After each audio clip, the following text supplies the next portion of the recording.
സുപ്രസിദ്ധ ഛായാഗ്രാഹകൻ സുന്ദർദാസ് ഒരു പ്രത്യേക സാഹചര്യത്തിൽ തിരക്കേറിയ തന്റെ സിനിമാ ജീവിതം ഉപേക്ഷിക്കുന്നു. സർവസംഗപരിത്യാഗിയായി മാറിയ അദ്ദേഹം ഒരു സന്യാസയാത്രയിലാണ്. രാമേശ്വരത്തു നിന്നും ആരംഭിച്ച അദ്ദേഹത്തിന്റെ സന്യാസയാത്ര മധുര മീനാക്ഷി ക്ഷേത്രം പിന്നിട്ട് ആഗ്രയിലെ താജ്മഹൽ പിന്നിട്ട് കാശിയിൽ എത്തി നിൽക്കുന്നു. തുടർന്നു കാണുക.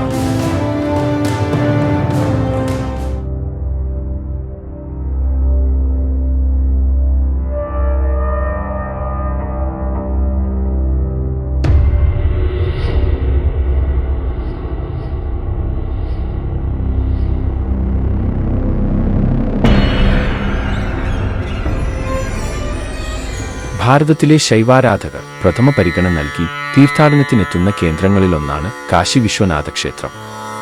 കാശി അല്ലെങ്കിൽ ബനാറസ് എന്ന പേരുകളിൽ അറിയപ്പെട്ടിരുന്ന ഈ പുണ്യകേന്ദ്രം ഇന്ന് വാരണാസി എന്ന പേരിൽ അറിയപ്പെടുന്നു. ഇവിടെ ഈ വടക്കൻ ഭാരതത്തിൽ സംസ്കാരത്തിലും ആചാരങ്ങളിലും ശിവന്റെ രൗദ്രഭാവത്തിന് പ്രഥമ പരിഗണന ലഭിക്കുന്നതുപോലെയാണ് കാഴ്ചയിൽ അനുഭവപ്പെടുന്നത്. മേലാസകലം ചുടലച്ചാരം പൂശി, തലയോട്ടിമാലയണിഞ്ഞു ശൂലമേന്തി, ചുടലക്കളത്തിൽ താണ്ഡവ നൃത്തമാടുന്ന ശിവന്റെ മുഖത്ത് ശാന്തഭാവം കാണാത്തതുപോലെ ഇവിടെയുള്ള സന്യാസിമാരുടെ മുഖത്തും ശാന്തം എന്ന ഭാവം അത്യപൂർവമാണ്. ഇവരിൽ പ്രധാനികളെ അഘോരന്മാർ എന്നു വിളിക്കുന്നു. ശൂലം പിടിച്ച് ചുടലച്ചാരവും പൂശി തലയോടും അസ്ഥിമാലകളുമണിഞ്ഞു അല്പോസ്ത്രധാരികളായി നടന്നുവരുന്ന ഈ സന്യാസിമാരെ കാണുമ്പോൾ ഭക്തജനങ്ങൾ അവരുടെ മാർഗത്തിൽ നിന്നും ഒതുങ്ങി മാറുന്നത് കാണാം. ഗംഗയിൽ കുളിച്ചു ശുദ്ധനായി കാശി വിശ്വനാഥനെ തൊഴുത് ഞാൻ മണികർണികയിലേക്ക് നടന്നു. വാരണാസിയിലെ 2 ചുടല ശ്മശാനങ്ങളിൽ ഒന്നാണ് മണികർണിക. ദിവസവും 300-ലേറെ മൃതദേഹങ്ങളാണ് ഇവിടെ ദഹിപ്പിക്കപ്പെടുന്നത്. ആയിരക്കണക്കിന് വർഷങ്ങളായി മണികർണികയിലെ ചിത അണയാതെ കത്തുകയാണ്. ഇപ്പോഴും അത് കത്തിക്കൊണ്ടിരിക്കുന്നു. തലമുറകളായി അവരുടെ പൂർവികരെ ദഹിപ്പിച്ച അതേ അഗ്നിയിൽ തന്നെ ഇന്നും ദഹനപ്രക്രിയ തുടരുന്നു. കത്തുന്ന മൃതദേഹങ്ങൾക്കിടയിലൂടെ ആളുകൾ യഥേഷ്ടം നടക്കുന്നു. വെളുത്ത സാറ്റിൻ കൊണ്ട് പൊതിഞ്ഞ കൂടുതൽ മൃതദേഹങ്ങൾ വന്നുകൊണ്ടിരുന്നു. തൊട്ടടുത്തായി വലിയ മരക്കഷണങ്ങൾ കൂട്ടിയിട്ടിരിക്കുന്നു.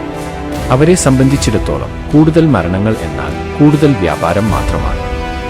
ഇവിടെ മരണം ജീവിതത്തിന്റെ അവസാനമായി ആരും കാണുന്നില്ല. മറിച്ച് മരണം ജീവിതത്തിലെ മറ്റൊരു ചുവടുവയ്പ് മാത്രമാണ്. അതിലുപരി ആഘോഷിക്കേണ്ട ഒരു ചുവടുവയ്പ് കൂടിയാണ്. ഡ്രമ്മുകളുടെയും കൈത്താളങ്ങളുടെയും അകമ്പടിയോടെ ഘോഷയാത്രയായിട്ടാണ് പല്ലക്ക് ചുമക്കുന്നവർ മരിച്ചയാളെ വലിച്ചു കൊണ്ടുവരുന്നത്. കത്തുന്ന ഒരു ചിതയുടെ സമീപത്തേക്ക് ഞാൻ നടന്നു. ചിതയുടെ തൊട്ടരികിൽ ഒരു മധ്യവയസ്കൻ നിസ്സംഗഭാവത്തോടെ ഇരുന്നു ചായ കുടിക്കുന്നു. അയാളുടെ മുഖത്ത് ചിതയുടെ ജ്വാല പ്രതിഫലിച്ചു. എരിയുന്ന ശവങ്ങളുടെ ഗന്ധം അവിടമാകെ നിറഞ്ഞു നിന്നു. ഓരോ 5 മിനിറ്റിലും ജമന്തിപ്പൂക്കൾ കൊണ്ട് അലങ്കരിച്ച പുതിയ മൃതദേഹങ്ങൾ വന്നുകൊണ്ടിരുന്നു. ഒരു താഴ്ന്ന ജാതി സമൂഹം തലമുറകളായി ഇവിടെ ശവം ദഹിപ്പിക്കുന്ന ചടങ്ങുകൾ നടത്തിവരുന്നു. മരണം ഇവിടെ വെറുമൊരു സാധാരണ സംഭവം മാത്രം. ഇവിടെ ആരും കരയുന്നില്ല. കുടുംബാംഗങ്ങൾ പോലും കരയുന്നില്ല. കാരണം അത് ആത്മാവിന്റെ വേർപാടിനെ തടസ്സപ്പെടുത്തുമത്രേ. ഗംഗാതീരത്തുള്ള ഈ ചുടലക്കുളത്തിൽ അനേകം ആളുകൾ തിക്കിത്തിരക്കി ക്യൂവിൽ നിൽക്കുന്നത് കാണാം.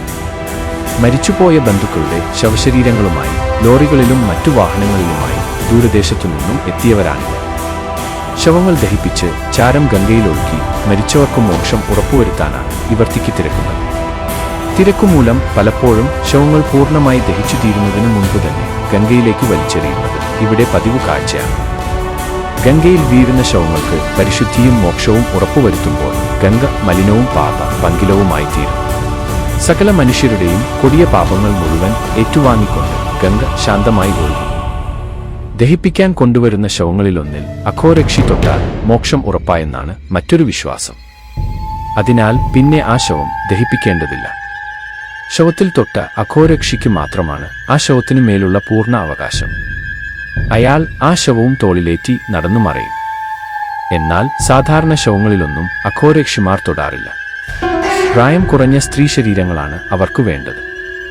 അത്തരത്തിലുള്ള ഒരു ശവശരീരത്തിനായി അവർ കാത്തിരിക്കുന്നു. അവർ ആഗ്രഹിക്കുന്ന തരത്തിലുള്ള ഒരു ശവം വന്നെത്തിയാൽ സുന്ദരന്മാരും ദൃഢഗാത്രന്മാരുമായ അഘോരക്ഷിമാർ ശവത്തിൽ അധികാരം സ്ഥാപിക്കുകയും ശവവും തോളിലേറ്റി നടന്നു മറയുകയും ചെയ്യും. ഇവരോടൊപ്പം എപ്പോഴും കുറെ നായ്ക്കൾ ഉണ്ടാവും. നായ്ക്കളെ ശിവദൂതന്മാർ ആയിട്ടാണ് അഘോരന്മാർ മനസ്സിലാക്കുന്നത്. നായകൾക്ക് പ്രേതാത്മാക്കളെ കാണാൻ കഴിയുമെന്ന് ഇവർ വിശ്വസിക്കുന്നു. നായകളുടെ പ്രതികരണത്തിലൂടെയാണ് ഇവർ പ്രേതാത്മാക്കളുടെ സാന്നിധ്യം മനസ്സിലാക്കുന്നതത്രേ. അർദ്ധരാത്രിയോടെ ആഘോരാശ്രമത്തിൽ പൂജയും ജപവും ആരംഭിക്കുകയായി. അസ്ഥികളും തലയോടുകളും നിറഞ്ഞ പൂജാമുറിയിൽ വിവസ്ത്രയാക്കിയ സ്ത്രീ ശരീരത്തിനു മുന്നിലിരുന്നാണ് ഇവർ പൂജയും മന്ത്രജപവും നടത്തുന്നത്. പൂജയുടെ ഭാഗമായി ശവശരീരത്തിൽ നിന്നും മുറിച്ചെടുത്ത മാംസകഷ്ണങ്ങൾ ഇവർ ഭക്ഷിക്കുമെന്നും പറയുന്നു. ശവഭോഗത്തോടെയാണത്രേ പൂജ അവസാനിക്കുന്നത്.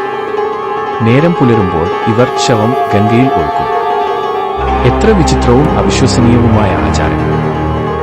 എന്റെ സൗജന്യ യാത്രാവാഹനമായ ലോറിയുടെ ചക്രങ്ങൾ കാശിയും വിട്ട് മുന്നോട്ടു വന്നു.